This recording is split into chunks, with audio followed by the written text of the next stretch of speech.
kolegyne, kolegovia. Tento zákon tu už bol, je tu znova.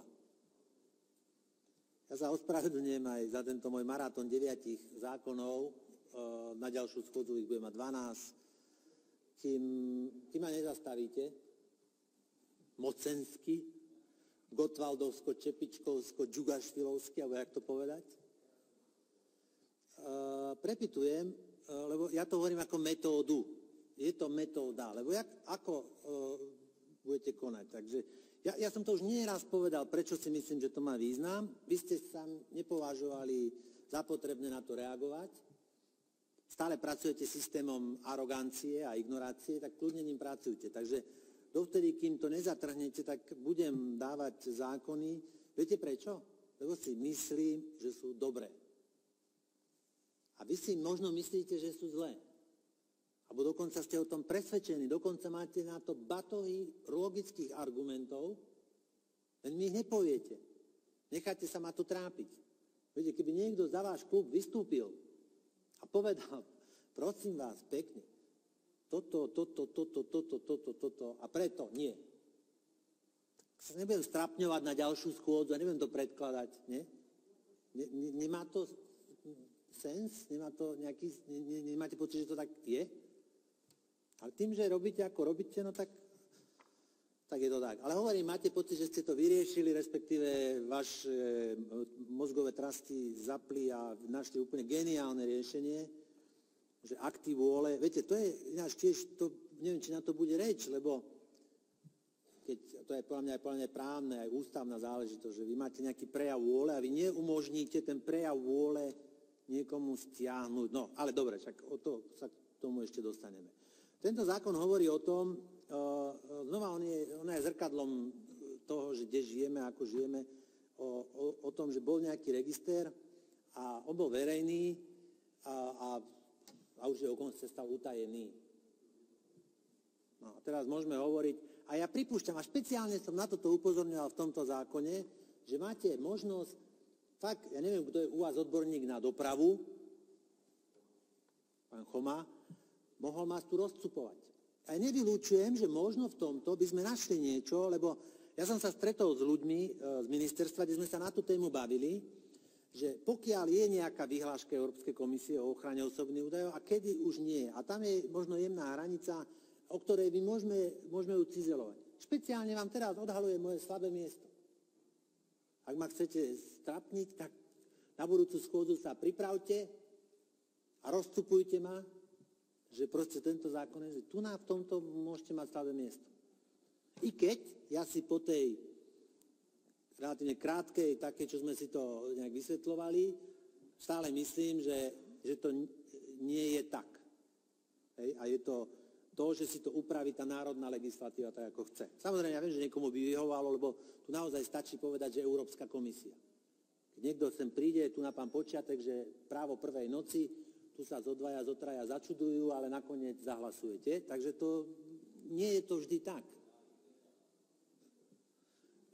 Zahlasovali ste za iné veci, ktoré boli vytunované, ale predstavené vám boli ako vyhláška Európskej komisie na úrovni pomaly práva prvej noci, ale vzhľadom určitú, takú by som povedal, že osobnú, tak no. Ale nevylučujme, že s jedlom rastie chuť. A to je vždycky, to nepustí. S jedlom rastie chuť a naozaj časom tie veci, pokiaľ to nebudete mať chuť zastaviť, pokiaľ sa nebudete na to pýtať, hej, tak bude to rásť tým, že to bude už magickým zvolaním, až takým čarodenickým zaklinadlom, že Európska komisia, tým pádom ruky dole, hlavy dole, ruky hore, hlavu dole, či ak sa to hovorí, hej. Proste už sa nepýtajme, je to tak. No. Ak bol verejný, stal sa tajným preto, lebo to začalo niekoho vyrušovať. Hej? A tam môžeme tie technické, že aké pravidlá, typy pravidel. Celé aj moja pohnutka toho, že prečo som ten návrh dal, bolo to tajomno opradené, alebo tá zóna, ktorá vznikla, tie Benátky, hej? Ten pseudobarok podnikateľský v tom Jaroveckom jazere. Hej?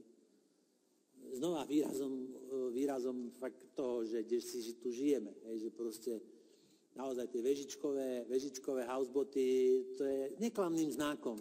Tak, jak my, čo tu sme a ako hovoríme, tiež neklamným znakom, že sme volení zástupcia našich voličov a sme ich obrazom, tak aj tie vežičkové houseboty sú odrazom toho, že v akej krajine žijeme. Takže to bolo len otázkou času, kedy tam taký vežičkový bude. No. A oni tam sú, oni proste tam majú svoj svet a sú mimoriadne vyrušení, keď by sa niekto o ten ich svet zaujímal. Lebo v tom ich svete, ktorý si tam vytvorili, v tom Jaroveckom jazere, v tom priestore, ktorý je rezerváciou, ktorý má aj inú hodnotu ako v tom, že tam môžem popíjať víno na terase, tak ich to teda vyrušuje a potrebovali to čo najviac zakryť, tak použili vás, zákonodárny zbor, aby k tomu pomohol. No a zmyslom tohto zákonu je to teda vrátiť. Nehovorím, že niečo zmeniť. Zmyslom je to vrátiť, kde to bolo. To znamená, že čisto teoreticky, ak by niekoho zaujímalo, že kto má ten vežičkový houseboat a nebol by to vyšetrovateľ policajného zboru, no tak by si to v tom registri pozrel. Tak si dneska v registri môžete pozrieť, kto vlastne nejakú trapnú pseudobarokovú nažlto zeleno natretú vilu s vežičkami. No to si tiež môžete pozrieť. No tak to je celé. Čiže to je zjednodušene povedané. Tak sa čudujem, že prečo to tak nejako vyrušuje a prečo s tým majú niektorí ľudia problém. Čak keď niečo postavím, preberám za to zodpovednosť, tak alebo dokonca by som sa mal k tomu hrdo prihlásiť. Že ten, kto si ten vežičkový tam postavil, tak možno hrdo k tomu prihlási, len mu to legislatíva teraz neumožňuje, alebo mu upiera jeho práva prihlásiť sa k tomu skvostnému dielu, ktoré vystaval. A konec koncov aj tu na niektorí vaši poslaneckí kolegovia tiež by sa možno radi hrdo prihlásili k tomu, že tam houseboatujú. No, čiže o tom je to, vážení kolegovia. Je to o tom, že tento zákon nemá ašpiráciu meniť svet, nie je to svetový mier, nie je to Venezuela, nie je to nič hrozné, je to úplne vec, ktorá bola a platila, nič sa nedialo. No, aj keď objavili Benátky v Jaroveckom jazere, tak zrazu rýchlo sa naštartovali mechanizmy, ktoré to takýmto spôsobom uzavreli. Čiže celý ten zákon hovorí o tom, že sa ten stav by mal vrátiť do obdobia, ako platil pred prijatím tej zmeny, že tento register je neverejný. Ďakujem veľmi pekne.